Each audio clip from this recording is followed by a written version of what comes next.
Vanessa Passos e iniciaremos a disciplina Técnicas de Redação e Arquivo, com carga horária de 60 horas. Neste módulo do curso técnico de formação para os funcionários da educação pró-funcionário, vamos tratar de vários assuntos relacionados às atribuições de alguns servidores da escola, como secretário escolar, encarregado administrativo, entre outros. E os assuntos que vamos tratar são linguagem, comunicação, interação, documentação, leis, arquivos e principalmente escrituração escolar. Na nossa videoaula 1, iremos tratar dos temas linguagem e interação comunicativa com o outro. O objetivo desta unidade é identificar como a linguagem e alguns de seus fenômenos são usados na comunicação e na interação com o outro. Linguagem e interação. Linguagem é um instrumento natural de comunicação do ser humano. Usamos a linguagem para expressar nossos pensamentos e sentimentos, defender nossas ideias, ler e reler, compreender, dar sentido às coisas, fazer interferências sobre a situação social, política e econômica do país, para aprender os textos, que registram a linguagem por meio de símbolo, que constitui a escrita. Enfim, para entender o mundo. São muitas as situações e as atividades de linguagem que realizamos. Interagimos com as pessoas e com as instituições usando a linguagem verbal e não verbal de forma tão natural que nem paramos para pensar como isso ocorre. Portanto, a linguagem e interação são muito importantes. Nossos gestos, o modo de vestir, o tom da voz, tudo está relacionado à nossa forma de falar e na interação com o outro. Por isso, muitas pessoas recebem elogios. Como fulano é educado? Eu fui muito bem atendida pela secretária. Como ela é educada? Os elogios surgem porque a comunicação foi muito boa, bem recebida pelo outro. A língua. Para falarmos e sermos compreendidos, para interagirmos com outras pessoas, precisamos ter o domínio de uma língua. Entretanto, para falar uma língua, não basta conhecer seu vocabulário. É preciso ter domínio de suas leis combinatórias. Nós podemos, por exemplo, conhecer o sentido de cada uma das palavras da frase. Os, iguais, parecem, dias, todos. Essa frase, porém, nada significa para nós, porque nela não foram respeitadas as leis de combinação das palavras. Observe como a frase ganha sentido se combinarmos as palavras dessa forma. Todos os dias parecem iguais. Assim, língua é um tipo de código formado por palavras e leis combinatórias por meio do qual as pessoas de uma comunidade se comunicam e interagem entre si. A língua se concretiza por meio da fala, linguagem verbal, e a fala, por sua vez, é representada por meio da escrita. Linguagem verbal. É a linguagem que se realiza na fala e na escrita. Concretiza-se na fala, que se realiza por meio de signos linguísticos. A escrita representa o que falamos, mas não de forma tão exata. Utilizamos para escrever símbolos, alfabeto, sinais de pontuação, acentuação, números e etc. Exemplos: um texto narrativo, uma carta, um diálogo, uma entrevista, uma reportagem no jornal, escrito ou televisionado, um bilhete e etc. Linguagem não verbal.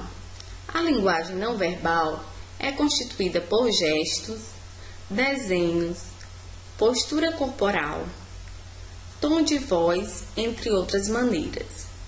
é uma linguagem baseada na simbologia, pois a fala não é necessária, já que a mensagem é compreendida por meio de algum sinal. Por exemplo, o motorista sabe que não deve ultrapassar o sinal vermelho, portanto, para e espera. O jogador entende que foi expulso ao ver o juiz levantar um cartão vermelho, e assim por diante. Vejamos os exemplos ao lado: um semáforo e uma placa de proibido fumar. Variedades linguísticas. Como nosso país é muito grande e desigual, com estados grandes e pequenos, ricos e pobres, com gente vivendo no litoral, na floresta, nas grandes cidades, em povoados ou na roça, é natural que a língua portuguesa sofra variações. Variedades linguísticas são as variações que uma língua apresenta de acordo com as condições sociais, culturais, regionais e históricas em que é utilizada. Vejamos agora os tipos de variações linguísticas. Variações regionais são variações que a língua portuguesa assume nas diferentes regiões que é falada. Vejamos exemplos abaixo. Falares regionais e dialetos.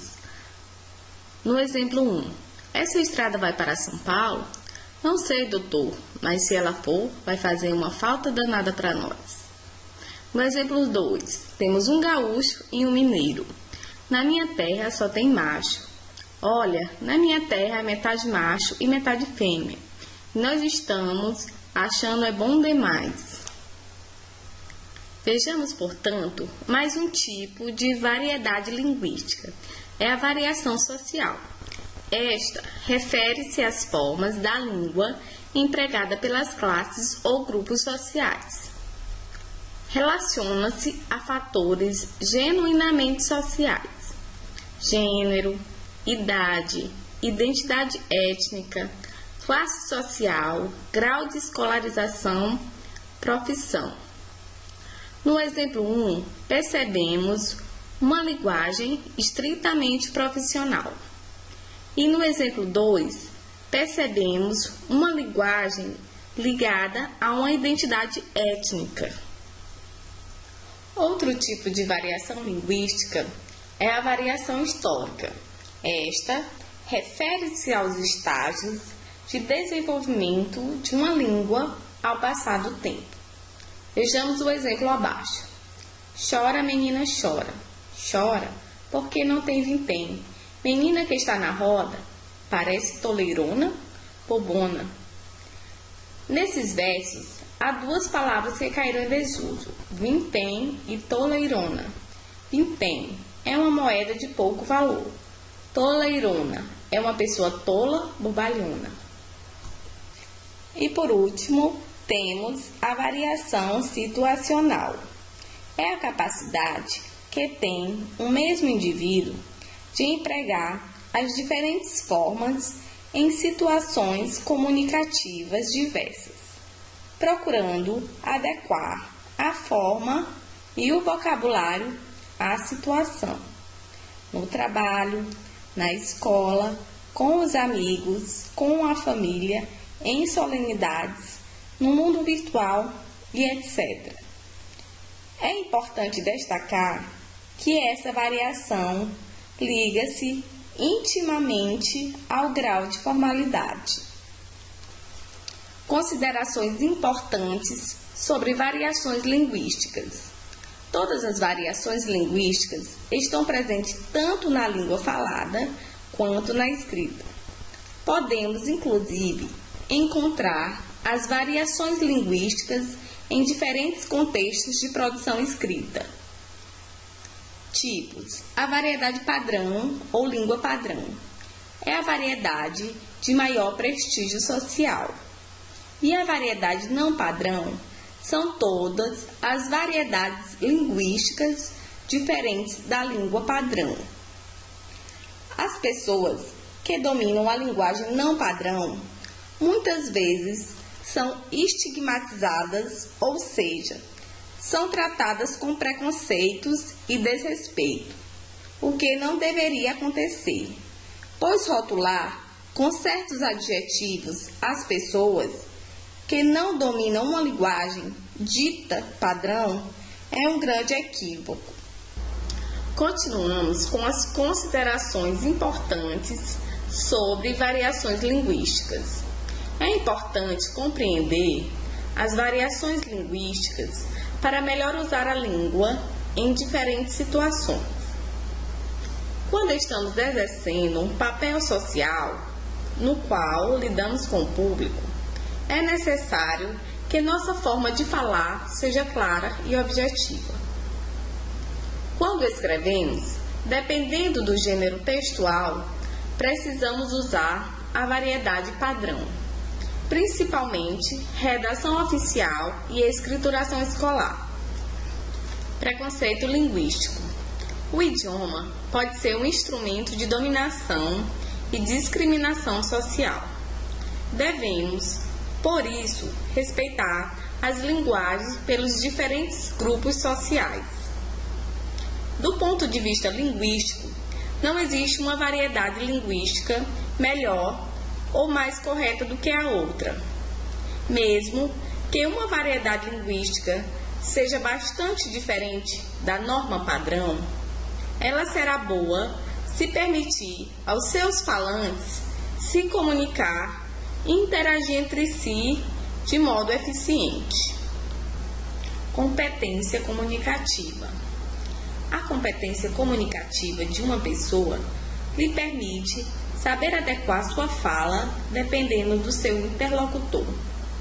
Isso consiste em demonstrar habilidades de saber o que falar e como falar, utilizando as regras da língua com estilo formal ou informal.